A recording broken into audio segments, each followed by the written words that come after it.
আমরা কিছুদিন আগে আমাদের সকলের প্রিয় আল্লামা দেলোয়ার হোসেন সাঈদী রাহিমাহুল্লাহ নওয়ারাল্লাহু মারকাদাহু ওয়া জাআলাল ফিরদাউস মাসওয়াহু, ওনাকে আমরা হারিয়েছি।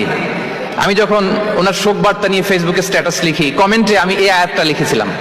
আমি খুঁজে পাচ্ছি না যে আমি কি দিয়ে এটার উপমা দিব, কি দিয়ে ওনার বিদায়ের উপমা আমি জানাবো। আমি খুঁজে পাচ্ছিলাম না কোনো আয়াত, তখন এই আয়াতটা লিখে আমি উপমা দিয়েছি। আল্লাহু আকবার।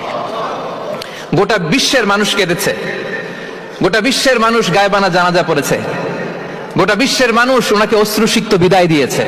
From north to the south, from east to the west, the entire globe, min mashariqil ardi ila magharibiha, অশ্রুসিক্ত বিদায় তিনি পেয়েছেন।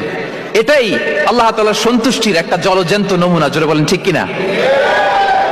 এর চেয়ে জলজ্যান্ত নমুনা আমার জীবদ্দশা আমি দেখিনি। এত মানুষের কান্না, কাবার গিলাফ ধরে কান্না, এভাবে ভালোবাসা প্রকাশ করা, এভাবে তার প্রতি তার জন্য অশ্রুসিক্ত দোয়া করা, কান্না জড়িত দোয়া, এটাই প্রমাণ করে যে আল্লাহ তাআলা ওনার উপর সন্তুষ্ট হয়ে গিয়েছেন। ওনার আর কি চাই? আমাদের আল্লাহর আর কি চাই? আর কিছুর দরকার নাই, ঠিক কিনা?